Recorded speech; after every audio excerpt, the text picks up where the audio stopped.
35 अखरी जो पंजाबी में उदाहरण कहते हैं वो सारी खोज की सतगुरु रविदास महाराज ने। गुरु और भगत ने जो समूचे समाज को गंगा के इशनान भी करवाया और पानी भी पिलाया, वो लोग जो संत को नफरत करते थे अज वो भी जय गुरुदेव, धन गुरुदेव जी, सत्कार जो गुरु प्यारी साध संगत जी।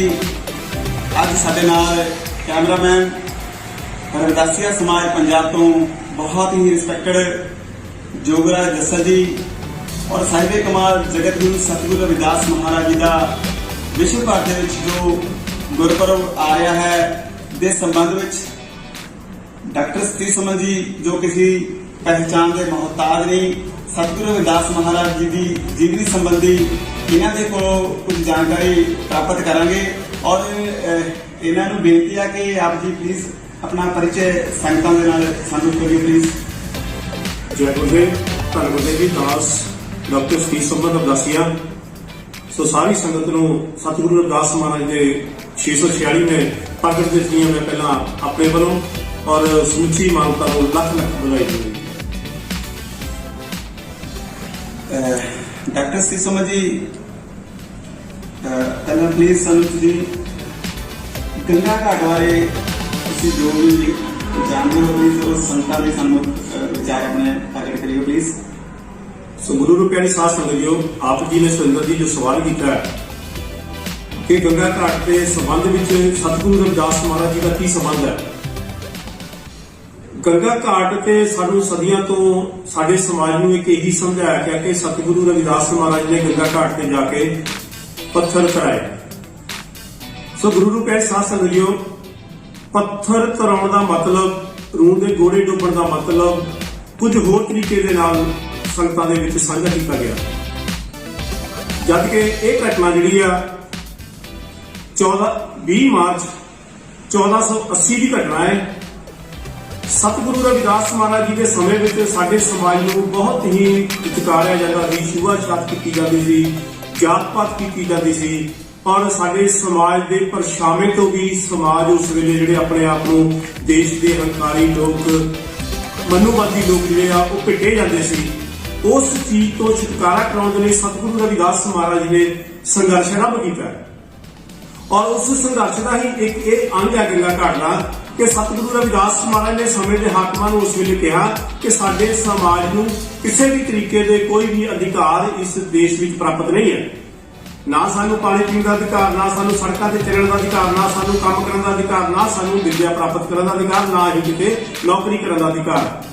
और सतगुरु रविदास महाराज ने उस संघर्ष के रूपरेखा तैयार करते हुए समुचे समाज को नाल लैके गंगा घाट से ले जाके 20 मार्च 1480 को गंगा घाट से ले जाके समुचे समाज को गंगा के विच इशनान भी करवाया और पानी भी पिलाया और साडे समाज को एक तलाब के विचों एक गंगा के उत्तों बराबरता का अधिकार लैके दिता और सानू पानी पीने का अधिकार का मतलब सी कि असीं भी इस देश के मूल निवासी लोग हैं, असीं भी इस देश के बराबर के भागीदार हैं और असीं भी इस देश के इंसान हैं और साडे तो किसी तरह की जात पात नहीं होनी चाहिए। इस करके समाज को पानी पीने के अधिकार के बराबर गंगा घाट से जाके पानी पिलाया, गंगा के इशनान भी करवाया।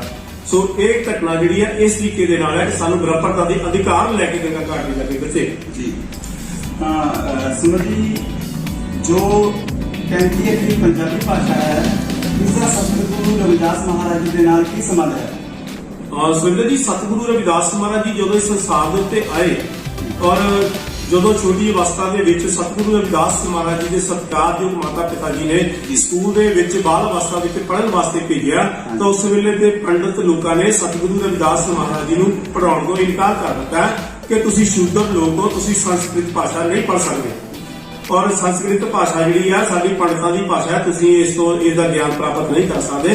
तो सतगुरु रविदास महाराज जी ने दिव्या दृष्टि राही अपनी अंतरात्मा राही पंजाबी भाषा की खोज की और 35 अखरी जिन्होंने आप पंजाबी में उड़ाड़ा कहते हैं वो सारी खोज की सतगुरु रविदास महाराज ने और खोज करके वो अपनी भाषा ही तैयार कर दी। दूजे की भाषा ग्रहण करने नालों सतगुरु रविदास महाराज जी ने अपनी भाषा तैयार कर दी और जिसका प्रमाण जिस वेले देश साडा आजाद नहीं होया सी उस तो पहला पाकिस्तान, बांग्लादेश, भारत सारा एक देश सी और जिहदे विच पंजाब, हिमाचल, हरियाणा, राजस्थान और पाकिस्तान दे विच लाहौर जिहनूं कहंदे आपां वो सारा एक पंजाब होया करदा सी ਔਰ ਸਾਰੇ ਪੰਜਾਬ ਦੀ ਇੱਕ ਹਾਈ ਕੋਰਟ ਹੋਇਆ ਕਰਦੀ ਸੀ, ਲਾਹੌਰ ਹਾਈ ਕੋਰਟ ਕਹਿੰਦੇ ਸੀ ਉਹਨੂੰ। ਔਰ ਲਾਹੌਰ ਹਾਈ ਕੋਰਟ ਦੇ ਵਿੱਚ ਲੁਧਿਆਣਾ ਤੋਂ ਜਮਨਾ ਦਾਸ ਜੀ ਨੇ ਹਾਈ ਕੋਰਟ ਦੇ ਵਿੱਚ ਰਿਟ ਪਟੀਸ਼ਨ ਦਾਇਰ ਕੀਤੀ ਔਰ ਉਹ ਕੇਸ ਜਿਹੜਾ ਜਿੱਤ ਪ੍ਰਾਪਤ ਕੀਤੀ 1935 ਦੇ ਵਿੱਚ ਜਿੱਤ ਪ੍ਰਾਪਤ ਕਰਕੇ ਸਿੱਧ ਕੀਤਾ ਕਿ ਜਿਹੜੀ 35 ਅੱਖਰੀ ਆ ਸਤਿਗੁਰੂ ਰਵਿਦਾਸ ਮਹਾਰਾਜ ਨੇ ਇਸ ਦੀ ਖੋਜ ਕੀਤੀ ਆ, ਉਹ ਕੇਸ ਜਿਹੜਾ ਸਾਡੇ ਹੱਕ ਵਿੱਚ ਹੋਇਆ। ਪਰ ਅੱਜ ਅਸੀਂ ਬੜੇ ਮਾਣ ਨਾਲ ਕਹਿ ਸਕਦੇ ਹਾਂ ਕਿ ਪੰਜਾਬੀ ਭਾਸ਼ਾ ਜਿਹੜੀ ਆ ਸਾਡੇ ਸਤਿਗੁਰੂ ਦੁਆਰਾ ਰਚਿਤ ਕੀਤੀ ਗਈ ਹੈ, ਸਾਡੇ ਸਤਿਗੁਰੂ ਦੁਆਰਾ ਹੀ ਇਸ ਦੀ ਖੋਜ ਕੀਤੀ ਗਈ ਹੈ। ਸਤਿਗੁਰੂ ਰਵਿਦਾਸ ਮਹਾਰਾਜ ਜੀ ਪੰਜਾਬੀ ਭਾਸ਼ਾ ਦੇ ਪਿਤਾਮਾ ਨੇ। ਤਾਂ ਜੋ ਜਗਤ ਗੁਰੂ ਸਤਿਗੁਰੂ ਰਵਿਦਾਸ ਮਹਾਰਾਜ ਜੀ ਹਨ, ਇਹਨਾਂ ਨੂੰ ਇੱਕ ਬਹੁਤ ਹੀ ਚਰਚਾ ਦਾ ਵਿਸ਼ਾ ਜਿਹੜਾ ਆਮ ਬਣਿਆ ਰਹਿੰਦਾ ਹੈ ਕਿ ਭਗਤ ਕਹਿਣਾ, ਗੁਰੂ ਨਹੀਂ ਕਹਿਣਾ, ਔਰ ਗੁਰੂ ਔਰ ਭਗਤ ਦੇ ਵਿੱਚ ਜੋ ਫਰਕ ਹੈ ਜਾਂ ਇਹਨਾਂ ਦੀ ਜੋ ਵਿਚਾਰਧਾਰਾ ਹੈਗੀ ਜਾਂ ਕਿਸ ਤਰ੍ਹਾਂ ਤੁਸੀਂ ਇਹਨੂੰ ਸੰਗਤਾਂ ਦੇ ਸਾਹਮਣੇ ਤੁਸੀਂ ਇਸ ਚੀਜ਼ ਨੂੰ ਤੁਸੀਂ ਸਾਬਿਤ ਕਰਦੇ ਹੋ ਕਿ ਵੀ ਇਸ ਮਹਾਨ ਮਹਾਂਪੁਰਸ਼ ਨੂੰ ਜਗਤ ਗੁਰੂ ਸਤਿਗੁਰੂ ਰਵਿਦਾਸ ਮਹਾਰਾਜ ਜੀ ਹੀ ਕਹਿਣਾ ਚਾਹੀਦਾ ਹੈ। ਦੇਖੋ, ਸਤਿਗੁਰੂ ਰਵਿਦਾਸ ਮਹਾਰਾਜ ਜੀ ਬਾਣੀ ਦੇ ਵਿੱਚ ਵੀ ਫਰਮਾਨ ਕਰਦੇ ਨੇ ਕਿ ਪੰਡੇ ਮੁਝਕੋ ਡੰਡੌਤ ਕਰਤਾ ਹੈ ਤੇਰੇ ਨਾਮ ਸਰਣਾਏ ਰਵਿਦਾਸ ਦਾਸਾ। ਸਤਿਗੁਰੂ ਰਵਿਦਾਸ ਮਹਾਰਾਜ ਨੇ ਕਿਹਾ ਕਿ ਇਹ ਸਤਿਗੁਰੂ ਰਵਿਦਾਸ ਮਹਾਰਾਜ ਜੀ ਜਿਸ ਇਨਸਾਨ ਨੂੰ ਤੋਂ ਪਰਛਾਵੇਂ ਤੋਂ ਇਨਸਾਨ ਪਿਟਿਆ ਜਾਂਦਾ ਸੀ, ਅੱਜ ਮੈਂ ਤੇਰੇ ਨਾਮ ਦਾ ਸਿਮਰਨ ਕਰਕੇ ਇਸ ਪਦਵੀ ਤੇ ਪਹੁੰਚ ਗਿਆ ਕਿ ਅੱਜ ਉਹ ਲੋਕ ਜਿਹੜੇ ਸਾਡੇ ਤੋਂ ਨਫ਼ਰਤ ਕਰਦੇ ਸੀ, ਅੱਜ ਉਹ ਵੀ ਮੈਨੂੰ ਡੰਡੌਤ ਬੰਦਨਾ ਕਰਦੇ ਨੇ। ਕਿਉਂਕਿ ਸਤਿਗੁਰੂ ਦਾ ਅਕਾਲ ਪੁਰਖ ਦਾ ਰੂਪ ਹੋਏ ਨੇ ਸਤਿਗੁਰੂ ਰਵਿਦਾਸ ਮਹਾਰਾਜ ਜੀ। ਉਹਨਾਂ ਨੇ ਕਿਹਾ ਤੋਹੀ ਮੋਹੀ ਮੋਹੀ ਤੋਹੀ ਅੰਤਰ ਕੈਸਾ ਕਨਕ ਕਟਕ ਜੰਤਰੰਗ ਜੈਸਾ। ਇਹ ਸਤਿਗੁਰੂ ਰਵਿਦਾਸ ਮਹਾਰਾਜ ਜੀ ਬਾਣੀ ਫਰਮਾਨ ਕਰਦੇ ਨੇ ਕਿ हे ਅਕਾਲ ਪੁਰਖ ਪਰਮਾਤਮਾ, ਜਿਵੇਂ ਤੇਰੇ ਤੇ ਮੇਰੇ, ਮੇਰੇ ਤੇ ਤੇਰੇ ਵਿੱਚ ਕੋਈ ਅੰਤਰ ਨਹੀਂ, ਜਿਵੇਂ ਸੋਨਾ ਤੇ ਸੋਨੇ ਤੋਂ ਬਣੇ ਹੋਏ ਗਹਿਣੇ ਦੇ ਵਿੱਚ ਕੋਈ ਅੰਤਰ ਨਹੀਂ, ਜਿਵੇਂ ਪਾਣੀ ਤੇ ਪਾਣੀ ਤੋਂ ਬਣੀਆਂ ਹੋਈਆਂ ਲਹਿਰਾਂ ਦੇ ਵਿੱਚ ਕੋਈ ਅੰਤਰ ਨਹੀਂ, ਇਸੇ ਤਰ੍ਹਾਂ ਹੀ ਤੇਰੇ ਤੇ ਮੇਰੇ ਵਿੱਚ ਕੋਈ ਅੰਤਰ ਨਹੀਂ। ਇਸ ਕਰਕੇ ਸਤਿਗੁਰੂ ਰਵਿਦਾਸ ਮਹਾਰਾਜ ਜੀ ਅਕਾਲ ਪੁਰਖ ਪਰਮਾਤਮਾ ਦੇ ਵਿੱਚ ਅਭੇਦ ਨੇ ਔਰ ਉਹਨਾਂ ਦੇ ਵਿੱਚ ਕੋਈ ਫਰਕ ਨਹੀਂ ਹੈਗਾ। ਤੇ ਜੇਕਰ ਉਹ ਭਗਤ ਦੀ ਗੱਲ ਕਰਦੇ ਨੇ, ਭਗਤ ਮਾੜੀ ਸੋਚ ਜਿਹੜੇ ਆਪਣੇ ਅੰਦਰ ਮਾੜੀ ਸੋਚ ਰੱਖਦੇ ਨੇ, ਵੈਰ ਭਾਵਨਾ ਰੱਖਦੇ ਨੇ ਜਾਂ ਜਾਤ ਪਾਤ ਰੱਖਦੇ ਨੇ, ਕਿਉਂਕਿ ਸਤਿਗੁਰਾਂ ਨੇ ਕਦੀ ਜਾਤ ਪਾਤ ਦੀ ਗੱਲ ਨਹੀਂ ਕੀਤੀ, ਸਤਿਗੁਰਾਂ ਨੇ ਕਦੀ ਛੂਆ ਛਾਤ ਦੀ ਗੱਲ ਨਹੀਂ ਕੀਤੀ। ਲੇਕਿਨ ਉਹ ਲੋਕ ਜਿਹੜੇ ਨਹੀਂ ਚਾਹੁੰਦੇ ਕਿ ਸਾਨੂੰ ਸਦੀਆਂ ਤੋਂ ਜਿਹਨਾਂ ਨੂੰ ਗੁਲਾਮ ਬਣਾ ਕੇ ਰੱਖਿਆ ਕਿ ਅੱਜ ਉਹ ਸਾਡੇ ਬਰਾਬਰ ਖੜ ਜਾਣ, ਇਸ ਕਰਕੇ ਉਹ ਸਤਿਗੁਰੂ ਰਵਿਦਾਸ ਮਹਾਰਾਜ ਦੇ ਕਦੀ ਪਗੜੀ ਬੰਨ੍ਹ ਦਿੰਦੇ ਆ, ਕਦੀ ਉਹ ਭਗਤ ਕਹਿਣ ਲੱਗ ਪੈਂਦੇ ਆ, ਕਦੀ ਉਹ ਸੰਤ ਕਹਿੰਦੇ ਆ, ਕਦੀ ਕੁਛ ਕਹਿੰਦੇ ਆ। ਸਤਿਗੁਰੂ ਰਵਿਦਾਸ ਮਹਾਰਾਜ ਨੂੰ ਨੀਵਾਂ ਦਿਖਾਉਣ ਦੇ ਲਈ ਉਹ ਕਹਿੰਦੇ ਨੇ, ਐਗਜ਼ਾਮਪਲ ਦਿੰਦੇ ਨੇ ਕਿ ਗ੍ਰੰਥ ਸਾਹਿਬ ਦੇ ਵਿੱਚ ਲਿਖਿਆ ਹੋਇਆ ਕਿ ਬਾਣੀ ਭਗਤਾਂ ਦੀ, ਬਾਣੀ ਭਗਤ ਰਵਿਦਾਸ ਜੀ ਹੋਗੀ। ਲੇਕਿਨ ਜੇ ਬਾਣੀ ਭਗਤ ਰਵਿਦਾਸ ਜੀ ਹੋਗੀ ਆ, ਨਾਲ ਦੀ ਨਾਲ ਇਹ ਵੀ ਗੱਲ ਆਉਂਦੀ ਹੈ ਕਿ ਗੁਰੂ ਗ੍ਰੰਥ ਜੀ ਮਾਨਿਓ ਪ੍ਰਗਟ ਗੁਰਾਂ ਜੀ ਦੇ ਬਾਣੀ ਗੁਰੂ ਗੁਰੂ ਹੈ ਬਾਣੀ ਵਿੱਚ ਬਾਣੀ ਅੰਮ੍ਰਿਤ ਸਾਰੇ। ਜੇਕਰ ਬਾਣੀ ਸਾਰੇ ਗੁਰੂਆਂ ਦੀ ਬਾਣੀ ਹੈ ਤਾਂ ਫਿਰ ਸਾਰੇ ਗੁਰੂ ਨੇ, ਉਹਦੇ ਵਿੱਚ ਕੋਈ ਭਗਤ ਨਹੀਂ, ਕੋਈ ਗੁਰੂ ਨਹੀਂ, ਕੋਈ ਸੰਤ ਨਹੀਂ, ਸਾਰੇ ਇੱਕ ਬਰਾਬਰ ਨੇ। ਔਰ ਪਗੜੀਧਾਰੀ ਸਰੂਪ ਅੱਜ ਸਾਡੇ ਸਾਹਮਣੇ ਆ। ਆਸਥਾ ਇਨਸਾਨ ਦੀ ਹੁੰਦੀ ਆ ਮੰਨਣ ਵਾਲਿਆਂ ਦੀ।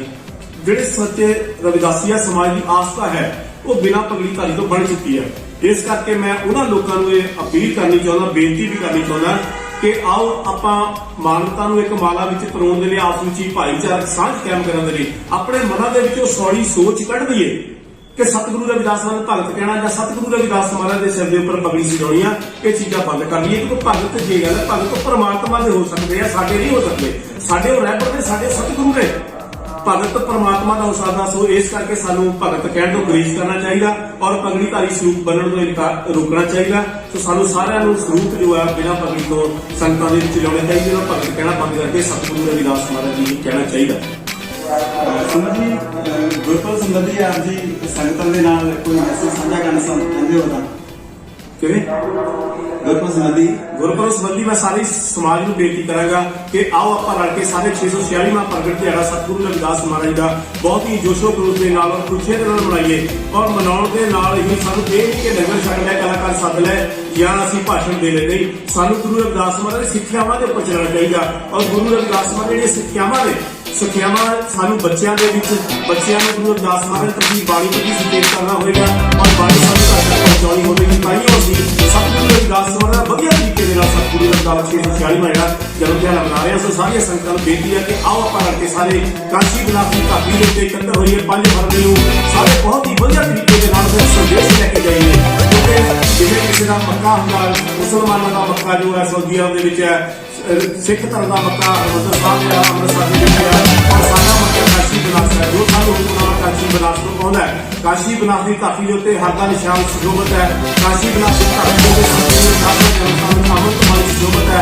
ਸਤਿਗੁਰੂ ਰਵਿਦਾਸ ਮਹਾਰਾਜ ਦਾ ਜਨਮ ਸਥਾਨ ਕਾਸ਼ੀ ਸਾਡੇ ਲਈ ਮੱਕਾ ਹੈ। ਜੈ ਗੁਰਦੇਵ ਧੰਨ ਗੁਰਦੇਵ ਦਾ ਸਾਡਾ ਜੈਕਾਰਾ ਹੈ। ਸੋ ਆਪਾਂ ਇਹਨਾਂ ਚੀਜ਼ਾਂ ਨੂੰ ਅਪਣਾ ਕੇ ਜੇਕਰ ਕਾਸ਼ੀ ਮੰਦਰ ਦੇ ਤਰ੍ਹਾਂ ਅੰਮ੍ਰਿਤ ਬਾਣੀ ਦਾ ਪ੍ਰਕਾਸ਼ ਹੈ ਤਾਂ ਸਾਨੂੰ ਆਪਣੇ ਗੁਰੂ ਘਰਾਂ ਦੇ ਵਿੱਚ ਵੀ ਸਾਰੇ ਅੰਮ੍ਰਿਤ ਬਾਣੀ ਦਾ ਪ੍ਰਕਾਸ਼ ਜੋ ਸਤਿਗੁਰੂ ਰਵਿਦਾਸ ਮਹਾਰਾਜ ਜੀ ਨੇ ਆਪਣੇ ਮੁਖਾਰ ਤੋਂ ਉਚਾਰਨ ਕੀਤੀ ਹੋਈ ਅੰਮ੍ਰਿਤ ਬਾਣੀ ਹੈ ਉਸ ਨੂੰ ਅਸੀਂ ਆਪਣੇ ਗੁਰੂ ਘਰਾਂ ਵਿੱਚ ਪ੍ਰਕਾਸ਼ ਕਰਾਈਏ ਤਾਂ ਜੋ ਅਸੀਂ ਸਤਿਗੁਰੂ ਰਵਿਦਾਸ ਮਹਾਰਾਜ ਦੀ ਸੱਚੀ ਔਲਾਦ ਸੱਚੇ ਪੁੱਤਰ ਅਖਵਾ ਸਕੀਏ ਔਰ ਪੂਰੇ ਵਿਸ਼ਵ ਦੇ ਵਿੱਚ ਸਤਿਗੁਰੂ ਰਵਿਦਾਸ ਮਹਾਰਾਜ ਨੂੰ ਗੁਰੂ ਕਹਿਣ ਦੇ ਲਈ ਆਪਾਂ ਸਾਰਿਆਂ ਨੂੰ ਪ੍ਰੇਰਿਤ ਕਰ ਸਕੀਏ।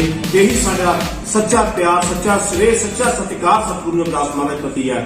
ਸੋ ਸਾਨੂੰ ਸਾਰਿਆਂ ਨੂੰ ਗੁਰੂ ਦੇ ਨਾਲ ਲੱਗ ਕੇ ਬੱਚਿਆਂ ਨੂੰ ਗੁਰੂ ਰਵਿਦਾਸ ਮਹਾਰਾਜ ਦੀ ਬਾਣੀ ਦੇ ਨਾਲ ਜੋੜਨਾ ਚਾਹੀਦਾ। ਬਹੁਤ ਬਹੁਤ ਧੰਨਵਾਦ ਜੀ। ਡਾਕਟਰ ਸਤੀ ਸਮਝੋਣੀ ਸਤਿਗੁਰੂ ਰਵਿਦਾਸ ਮਹਾਰਾਜ ਜੀ ਦੀ ਜੀਵਨੀ ਉੱਤੇ ਚਾਨਣਾ ਪਾਇਆ। ਸੋ ਇਹਨਾਂ ਦਾ ਬਹੁਤ ਬਹੁਤ ਧੰਨਵਾਦ ਹੈ ਤੇ ਇਹਨਾਂ ਨੇ ਆਪਣਾ ਕੀਮਤੀ ਸਮਾਂ ਸੰਗਤਾਂ ਦੇ ਨਾਲ ਸਾਂਝਾ ਕੀਤਾ। ਸੋ ਸਾਰੀ ਸੰਗਤ ਨੂੰ ਜੈ ਗੁਰਦੇਵ, ਧੰਨ ਗੁਰਦੇਵ ਜੀ। ਜੈ ਗੁਰਦੇਵ ਜੀ, ਧੰਨ ਗੁਰਦੇਵ।